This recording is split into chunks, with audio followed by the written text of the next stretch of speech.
outrageous. Well, those are the headlines. I'm joined now by Al Dunne and by Fiona Wynne. Thank you both very much indeed for coming into us this morning.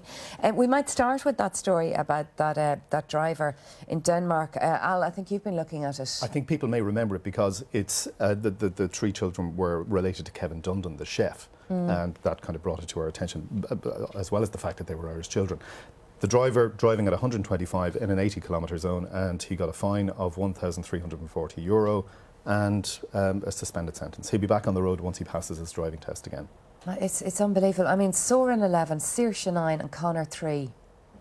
That's the children in the accident, and you get a fine of €1,300. And looking at this, you're thinking, well, that's maybe the way they do things in Denmark, but you do hear of these stories over here as well. And in another part of the paper, there's a woman who was involved in another accident, and she killed a bride-to-be in Drogheda, and she got a 2-year suspended sentence and a 4-year ban. So it's not a case of it happens in Denmark. It's not a case that they get away with it in Denmark. It happens here as well. I mean, it's not much of a... It wouldn't stop you really speeding, would it? I mean, to have had such a tragedy... I mean, obviously that driver is very badly affected, you would imagine, by what has happened, but I don't think that's an adequate penalty. What do you think? No. I mean, 125 in an 80 zone, kill 3 people. It's involuntary manslaughter, fine, but like, you shouldn't have been driving that fast. 45 kilometres over the speed limit, yeah. It is. The words of their mum after the verdict would be a much more of a deterrent. You know, she was speaking about how all their dreams were just crashed or just wiped out for all eternity. You know, that's really touches people, but that punishment just isn't enough. Yeah, well, it's an interesting one. I suppose we weren't in court, you don't know what happened fully, but Fiona, you're looking at this story of that young GAA player who died after taking a legal high. Yeah, it's another... I thought that legislation had been brought in to deal with those legal highs, but clearly they're still available. This young man who's only 20, it's a desperately sad story, from Letterkenny, but his dad was living in England. He had actually gone over to England to see his dad, who wasn't well, so it was actually over there that he bought it in the UK. He bought it in the UK. Yeah, there were head shops were banned here in 2010, but over there, you know, the mum is now kind of behind a campaign to try and get them banned over there as well. So it's just shocking. You know, one day he was fit, healthy, big into hurling. You know, really successful, really happy young lad. 24 hours later, she was sitting at his bedside making a decision to turn off his life support machine. So, you know, gosh, I mean, it really is tragic. And I mean, that is the thing about those head shop drugs. You can't buy them in shops anymore, but they're still available online here in Ireland as well. They are, yeah. Absolutely. You know? As well as any other types of drugs you want to get, you can get online. I mean, just because they're banned here. Silk Road thing, you know? It's extraordinary what you can buy online. That's a really sad story. It doesn't seem to have identified the actual drug he took. It doesn't. The story. No, it doesn't actually mention which one it is, just to say that it's a herbal substance, an illegal high, so there's so many of them. I'm sure that'll come out over time. But that's the other thing about those drugs. They're made in kind of dodgy circumstances often. You wouldn't know what kind of adulterating chemicals are in there. Al, the Maria mystery, I mean, this is the story now, totally unconnected to what went on in Ireland, but this is the young girl they found in Greece. Well, they've taken the DNA, as we saw on the report earlier on, from this Bulgarian family who say that it is her daughter. They gave her away. An interesting quote was, "I have many children, I sold some, I gave some away."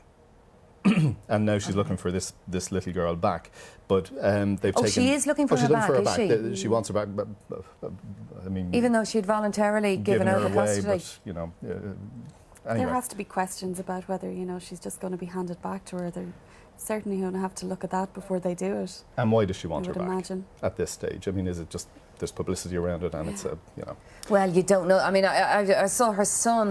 Saw something. Her son saying that the mother really was devastated when she saw her daughter up on. That she recognised her immediately. Well, there are pictures in the paper. They're remarkable. I mean, there's the girl. The pictures in the paper of the siblings are frighteningly like her. Yeah. Yeah, it was interesting. One of the siblings also had her hair dyed in a similar way to some of Maria's hair. So, well, look, I suppose we're waiting for the results to come out there. Hey, come here, what about this story, this hugely important story about Louis Walsh and X Factor? It's a big story. He might not be leaving after all. What? Rejoice, I know. It's shocking. I didn't even know he was leaving. Louis is a great publicist. He certainly is, he does this, like, I remember years ago working in radio stations when he was managing Boyzone and Westlife. And he always kept them in the paper. He's a great publicist. Yeah. So coming up to the X Factor, coming back on TV again, Louis goes out and says, "I'm going to leave after the next one." And now he's saying, well, maybe I won't leave. So he has said it before, has he, in other seasons? I He vaguely has. remember. In yeah. one season, there was the whole big drama that he actually left. Oh, that's Simon Cowell right, rang, yeah. called him back. You know, they've always claimed that that was genuine. Everyone has always questioned it, obviously. He must be the longest running judge. He is, yeah, 10 years, and he's been there every year. Right. So he's there from the very beginning. So he And said how is of X Factor 10 years. doing now?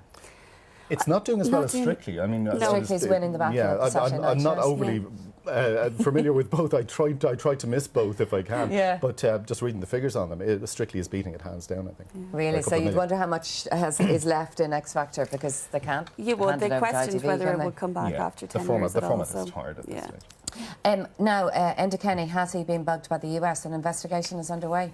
Fiona?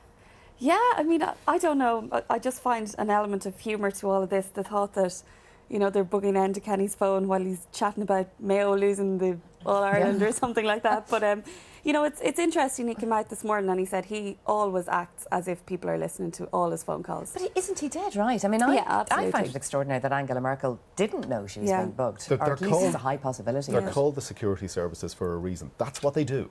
So expect it, Yeah. Yeah. you know. I mean, if they're not going to be bugging these people, who are they going to be listening into? So 35 world leaders, so I assume they all should act carefully. Well, yeah. if And they're I not- imagine they do Yes. as well, you know. Well, but I that they suppose should do. they have to react when Yeah. it's, as Tony was saying, now that it's out in the public. If the security services are not doing this, they're out of a job, aren't they?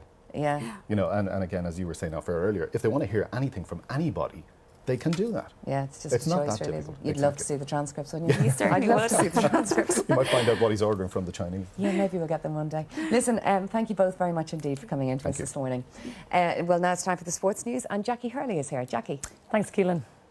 Well, good morning. And Joe Ward and Jason Quigley will fight for a place in the finals at the World Boxing